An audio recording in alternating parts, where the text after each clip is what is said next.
Tervist! Mina olen Mait Tund ja tänases Elukooli tunnis ma näitan teile, kuidas valida ideaalset arbuusi. Tere tulemast mu fucking elukooli!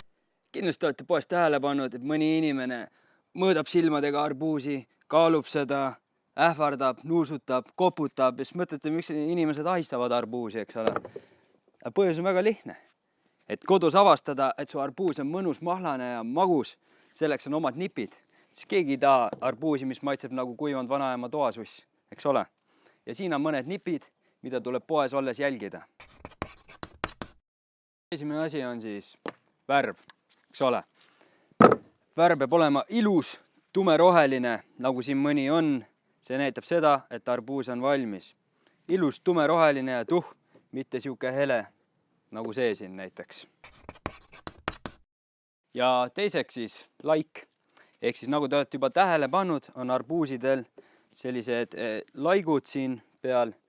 See tähendab seda, et selle kohaga nad olid vastu maad, kui nad kasvasid.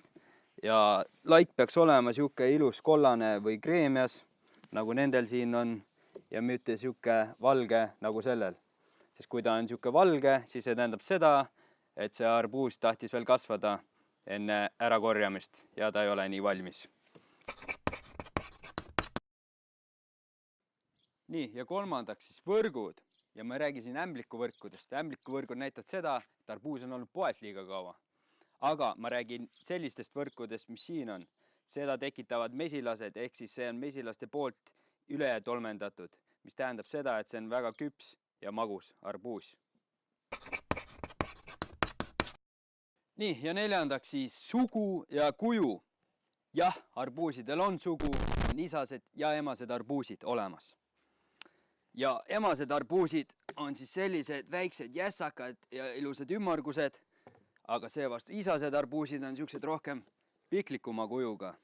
Ja kui neid koos võrrelda, siis saate aru. Ja loomulikult emased arbuusid on need, mis on palju magusamad ja mahlasemad arbuusid. Ja kui arbuusid on imeliku kujuga kasvanud, siis see tähendab seda, et ta ei saanud kasvamisel piisavalt valgust ja vett ja ta pidi rohkem vaeva nägema. Ja üldse, mis mingi pirn? Kes mu pirni tõi? Ma ütlesin, arbuusi on vaja ju. Seal ei ole kedagi. Ja viiendaks siis suurus. Ja ei, kõige suurem arbuus ei ole alati kõige parem. Tihti arvatakse, et kõige suurem arbuus on kõige arbuusisem. Siin on kõige rohkem arbuusi sees. Jah, siin on kõige rohkem arbuusi sees, aga see ei ole kõige maitsvam. Kui te tahate maitsvat arbuusi, siis alati valige keskmise suurusega arbuus, mis ei ole liiga suur ega liiga väike, vaid siuke täpselt paras. See on kindla peale minek. Ja siis kuuendaks saba. Arbuusidel on saba, nagu te näete siin. Ja see saba peab olema täpselt selline ilus kuivand, nagu sel isendil siin. Kui aga see saba on roheline, siis see tähendab seda, et arbuus ei ole valmis. Et ta võeti põllult liiga vara ära. Aga siin, nagu te näete, on ilusad kuivandsabad kõik. Tegu on valmis arbuusidega.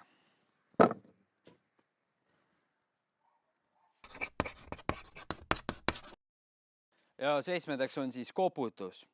Ehk siis võtate arbuusi kätte, kuulate ühe kõrvaga ja koputate.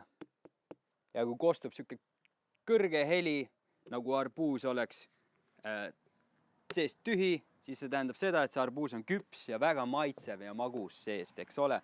Aga kui arbuus tekitab madalat heli ja tundub nagu, et oleks täis, siis see tähendab seda, et ta ei ole nii küps ja magus arbuus.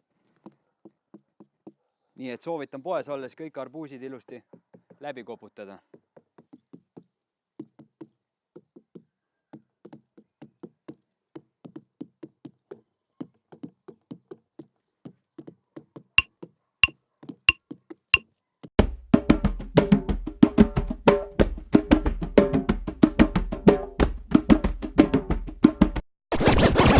Nii, ja siis proovime ühe arbuusi või? See tundub päris hea arbuus. Aga lõikame ta lahti ja vaatame siis. Jah, nagu ma arvasin, väga ilus punane.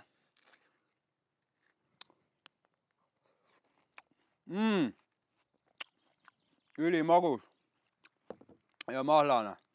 Täpselt õige arbuus, mida omale valida.